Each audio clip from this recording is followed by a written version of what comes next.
Today we're going to talk about how AI is causing real humans to have real hallucinations regarding the changes in ISO 9001 2026.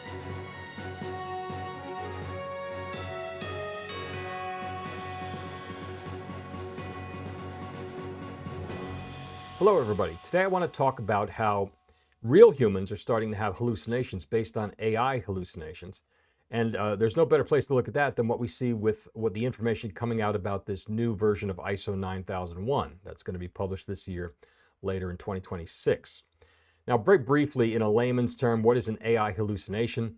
An AI, first of all, you have an AI engine like ChatGPT, etc., or Gemini, and you ask it questions. Now, the AI engine is itself populated by what they call language models. And you have large language models, LLMs, and small language models. And obviously, if you feed in bad data, the AI will generate a bad result. Essentially, what the AI engine is doing is when you ask it a question, it's reverse engineering your question to try to reconstruct an answer based on the data that's been provided to it by the LLM. And so if the LLM is populated with bad information, the AI will give back bad results. And the challenge, of course, is to try to make sure that AI engines are populated with good data.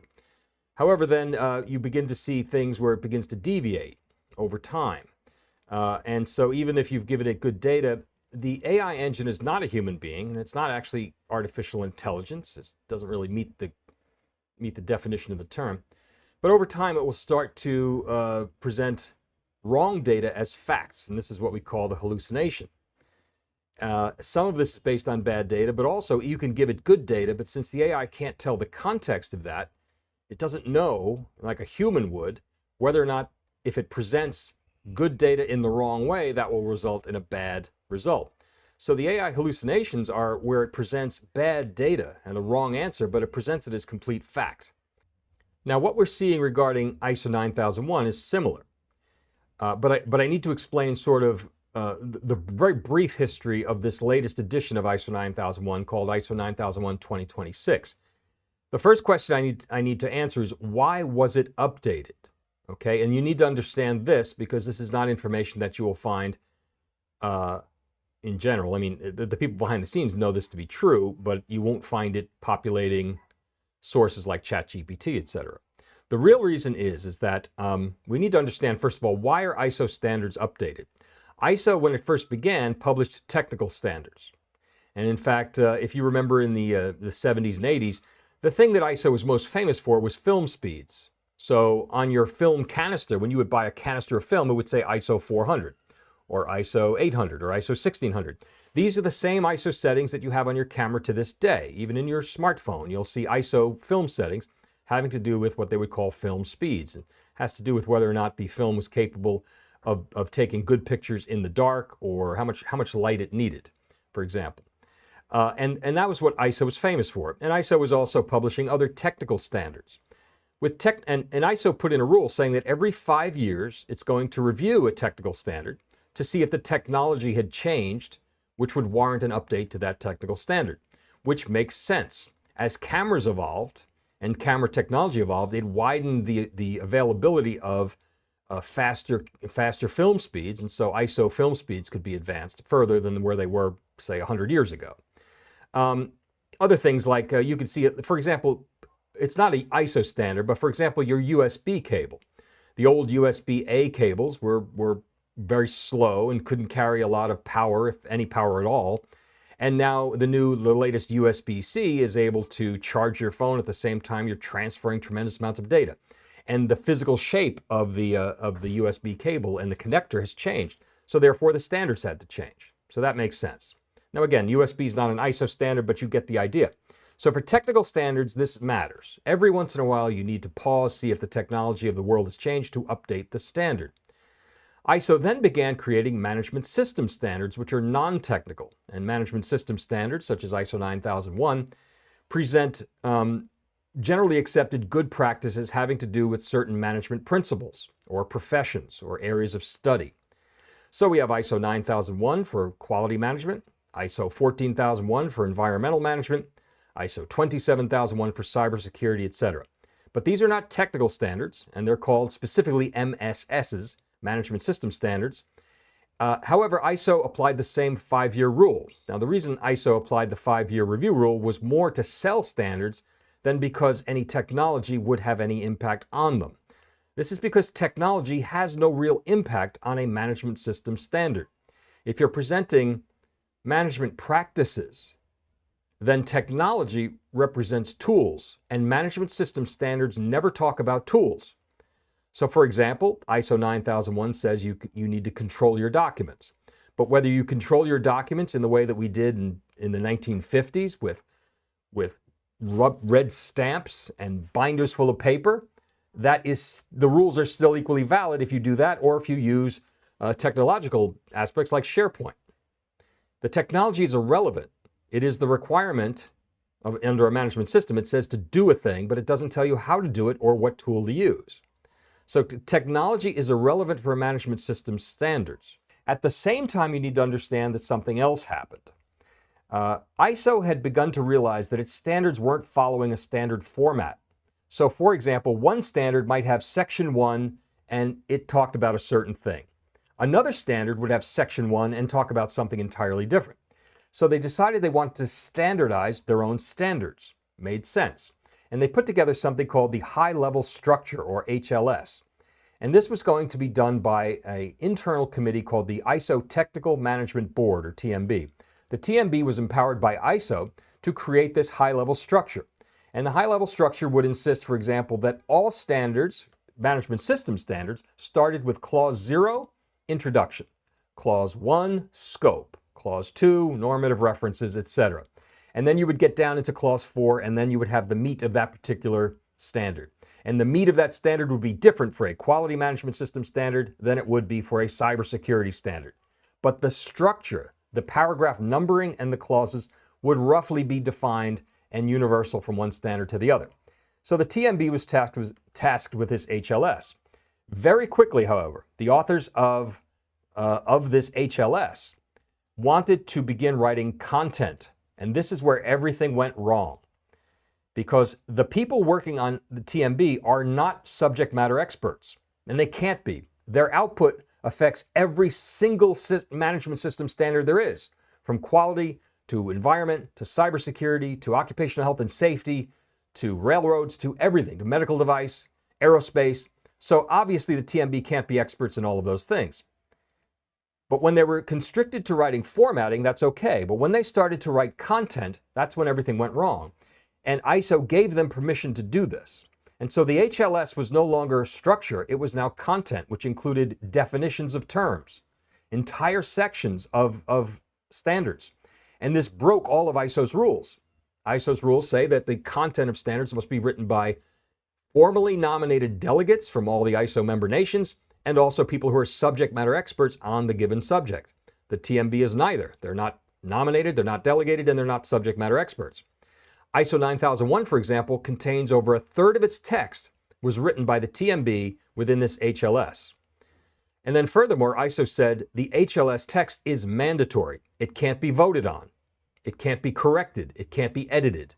Any comment related to HLS text is automatically deleted. There's nothing you can do about it. Now, technically, a committee could ask for a waiver, but ISO doesn't give them. And TC 176, which writes ISO 9001, never asks for waivers. They simply throw out and reject anyone's edits, proposed edits, to the HLS text. So there's over a third of the text that is untouchable, not written by subject matter experts, not written by nominated delegates, and which is uneditable and can't be voted on. All right? So that's a problem in itself. So now ISO found itself in a box because what it did was it decided it wanted to update the HLS, the high-level structure mandatory text. So it sent out a request on the 5-year cycle saying, should we update ISO 9001? Unfortunately for ISO, the world voted no. They said leave the standard alone. And this was regarding the 2015 version of the standard. But ISO had itself in a box. They updated the HLS, meaning it was mandatory, so they had to update ISO 9001. But the world had just told them, no, they can't. So according to their procedures, they were not allowed to update it. So ISO did a shady thing, and they spent the next few years lobbying behind the scenes and trying to get nations to change their vote. And at the end, it took 6 votes. There were a number of official votes, and then there were a whole host of informal votes, one of which was done on SurveyMonkey of all things. But they spent all these years trying to get nations to change their votes. And the reason for that was that they had to update the standard because the HLS text was updated, and they couldn't let that go. So eventually on the 6th round, they finally had enough nations that had either abstained or simply forgot to vote, and they had a slim majority that voted yes, and they could finally proceed. So they began updating ISO 9001. However, they were not about to admit to the world that the reason they were doing it was because they had updated this mandatory text that was not written by subject matter experts, etc. They don't want people really understanding the HLS and where it comes from. So they couldn't admit that. So instead, BSI, the British Standards Institution, started publishing false information saying that the new standard, which hadn't been written yet, the new standard was going to be updated to include AI, sustainability, digitalization, supply chain improvements, and a whole host of other things. But the original information came out of misleading information published by BSI. Maybe it wasn't misleading, it was ideas they had, but it began showing a problem in that what BSI was talking about were tools which don't go in management system standards. And again, whether you use an old style mimeograph machine to publish your documents, or if you use an AI version of SharePoint, it is irrelevant. Okay, how you publish it is irrelevant. So the tools don't matter. But BSI began talking about these tools, and those words began seeding the content online. Now, around this same time, so we're talking about, let's see, we're going to be talking about 2023. What happened? AI exploded. So AI, the large language models, began absorbing the false information that was being fed from BSI, and it began making hallucinations. So it no longer was saying the new standard may be based on these concepts, but it's not written yet. Instead, it began hallucinating as fact, saying that the new standard includes these concepts. And I'll give you some examples here. For this first shot, let's take a look at what Bureau Veritas is saying. And this is current as of today. The day I'm making this is June 5th, 2026. And it says that the revised version of ISO 9001 includes, is the most, they say here, it is the most significant evolution of the standard, and that it includes new expectations facing digital transformation, sustainability, ethical governance, and risk-based thinking. Keep that in mind as we move ahead. Now let's take a look at this search. When I search for BSI's explanation of the changes, Google will report, as you can see here, right here, it's reporting what's changed here it is.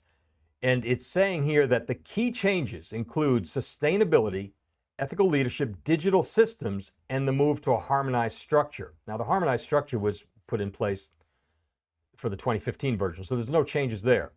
But you do see the word sustainability and digital systems. Notice that this is flagged 3 months ago. However, if we click that link, we now see, again, the post is here, but they've edited the post since then because the language from the Google search is no longer there. So even BSI was forced to correct course, but that original Google search that we saw here represented what they had been telling people for years. And this is just sort of evidence to show that they were the ones that came up with this. Now let's take a look at what NQA, another large certification body, says. If we look here on their page, let's scroll down. What does it say? Okay.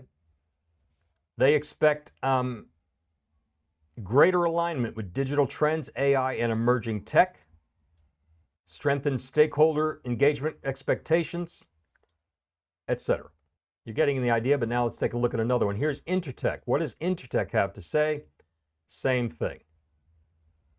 Anticipated updates at a glance: digital and intelligent systems, integration of AI, data analytics, and automation as drivers of QMS excellence. They also talk about, let's see, broader ESG and stakeholder expectations. Strengthened focus on resilience. So you're seeing a lot of the same words pop up. So again, sort of recapping what happened here, okay? ISO put itself in a box by forcing an update to ISO 9001 because they updated the core text called the HLS. When the world voted no, it had to play some shenanigans and then eventually got them to agree to update it anyway. During that time, BSI started telling people, oh, we're updating it because of AI, digitalization, sustainability, resilience, and all these other type of things. Then that false information began to populate ChatGPT and AI models, and then the certification bodies began repeating whatever they found in AI. So now we see real humans repeating the misinformation, the hallucination that was been given to them by these AI models. And this kept going on and on and on. It's happened for about a year now. And this is where things get very, very strange. But first, before I tell you about how this turned into human hallucination, let's look at the actual standard right now to see if any of this was true. Now, the standard I have, and I'm not going to show the whole standard because I don't want to violate anybody's copyright, but I am going to show some screens. This is the FDIS version. This is the one you can buy right now for $300. Okay, this represents the final draft international standard. There is likely to be 0 changes from the FDIS to the final one that is published a few months from now. That's because the only changes that are allowed now are just for grammar and punctuation. So the text that you read in the FDIS will match nearly 99% exactly what you will see in the final version that will be released in September. Let's take a look. All right, what you're looking at is the FDIS version of ISO 9001:2026. Okay, this is the one you currently can buy online and the one that is being voted on right now. This PDF is 50 pages long. The PDF itself is 50 pages. The actual page numbering at the bottom, we scroll down, you can see it's 40 pages. See that's the bottom? Okay, so there's 10 pages of additional content in the beginning.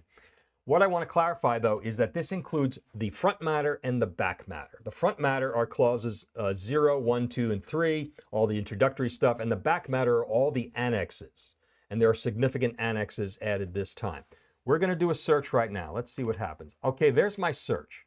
Let me get this so you can see it. There we go.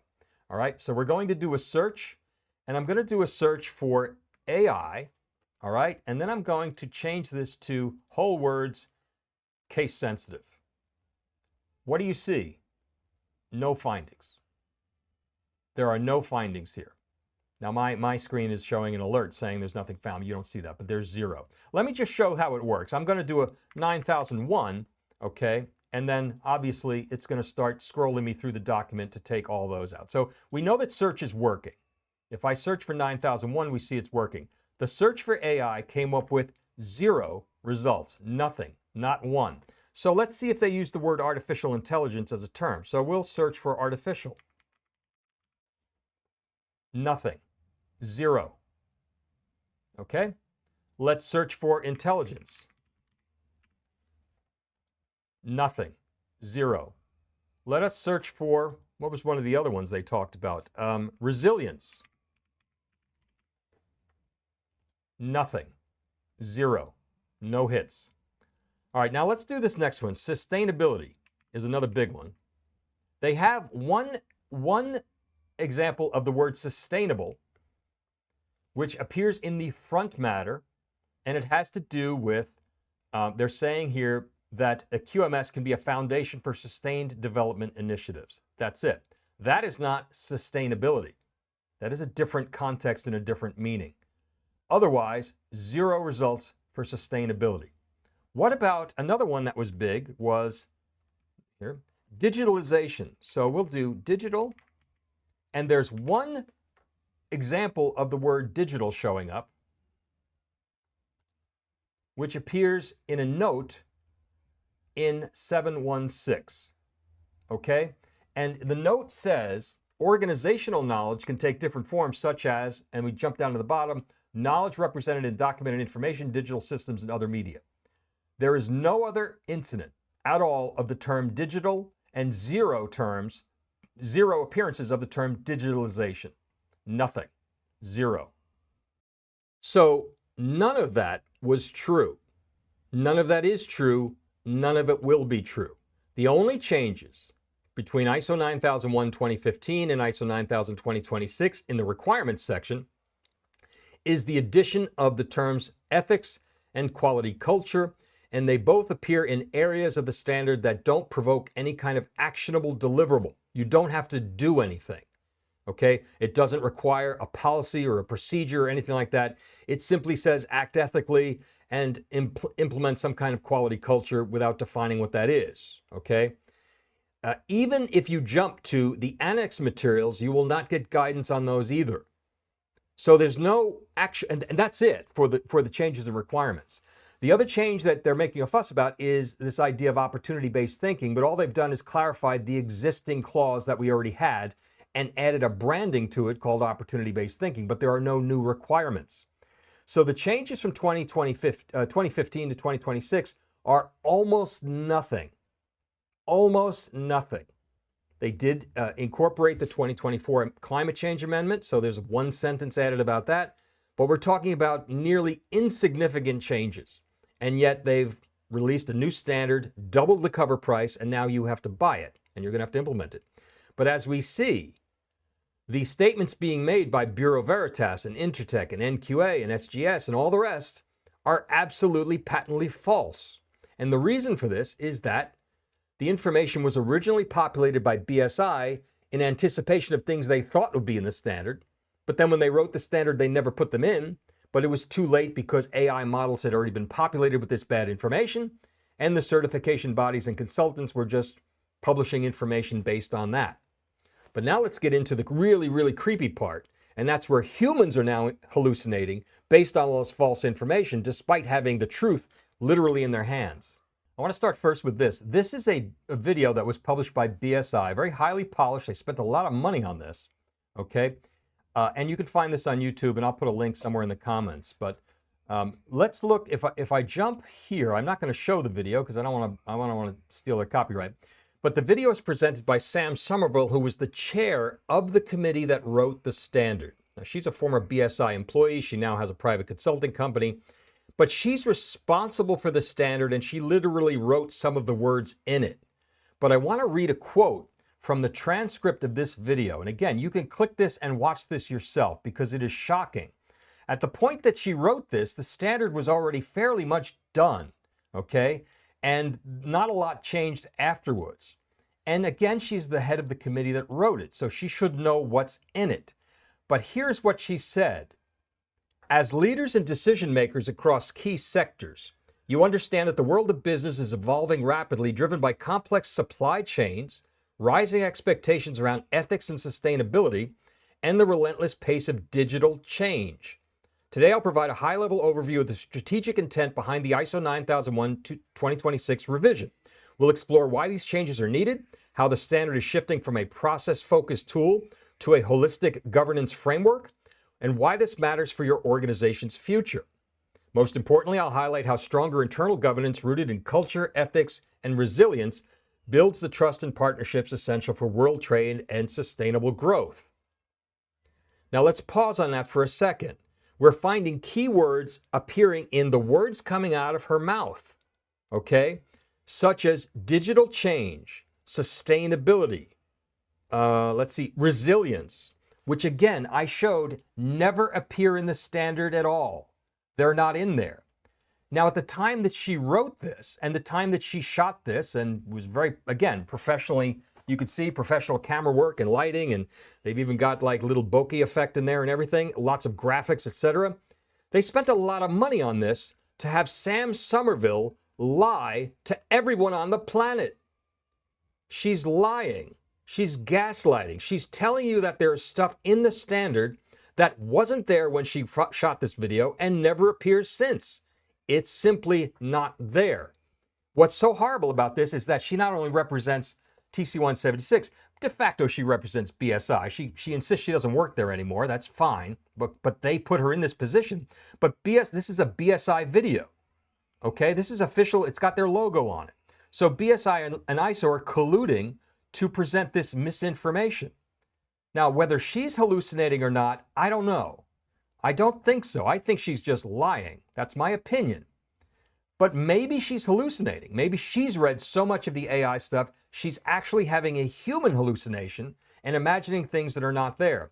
But it gets much, much worse. Here's a post by an ISO consultant named Oleg Kovalevsky. He's a pretty standard consultant, usually publishes, in support of ISO, the usual stuff, right? His His original post is in French here, and this is on LinkedIn. It's on French, but he did put an English version in here. But we'll jump right to the comments, okay? So he's promoting this idea that the 2026 is a revolutionary standard and update, etc. Now, David Hoyle, who is probably one of the most famous, but also one of the most sober, thoughtful authors on ISO 9001 that ever existed. His book is over here right on my shelf, the ISO 9000 Quality System Handbook. Is in its, God knows, its 400th edition or so. I mean, this is a very, very, well-published author. And he says right here, I don't see any material difference between the 2015 version and the 2026 version. He had a typo here, but that's what he means. And Oleg says this, okay? Let's see. He says, while at the same time he says quite few changes, he says there are subtle differences which, in my humble opinion, are worth attention. And then he quotes Sam Somerville. So now he's repeating Sam Somerville's either false information or her hallucination, and now he's suffering from the hallucination himself. And he goes into a lot of this where he's starting to essentially dismiss the process approach and saying that it's replaced by something else. Saying, he says, putting processes back in their proper place, for example, where he's arguing that a system is no longer a set of processes and a bunch of other things, right? It's a fairly strange thing. And he's also starts quoting in here. Let's see if I can find it. I'm not sure. He begins quoting outside material. Okay, well here, he's quoting 0.3, which is the front matter. Okay, he also elsewhere quotes ISO 9000, which is a different standard. It's not part of 9001 itself. It's a guidance document. But here we begin to see a human being now insisting that there are things in the standard that there are not. And this keeps happening. Here's a post from a company called CertFast, published by Stephanie Klein. This is May 21, 2026, so this is only as I read, a couple weeks ago, right? The FDIS is already published, and they say that. It has been officially released, okay? So presumably, Ms. Klein has a copy of it. And yet, we see what she says here. Let me see if I can pull this over. It's repeating the same thing about organizational resilience, changing workforce structures. I have no idea what that's about. Higher stakeholder expectations. Here's another post by a fellow named Nida. And it's talking here, it says ISO 9001 2026 is expected to place greater emphasis on risk management. Well, it doesn't. It's the same as it was. Digital processes and organizational resilience. It is a clear signal that compliance and cybersecurity are increasingly connected. There's nothing close to that being true in the actual standard. But again, now we see a human being hallucinating in real life because of misinformation they've been fed without ever questioning it. You get the idea, but we'll look at one more here. Here we've got Mr. Kumar saying that the next generation of quality management systems focused on digital transformation, sustainability, risk management, and continuous improvement. Again, talking digital transformation, sustainability, these words keep repeating over and over again. This was published a week ago. So the standard is already out.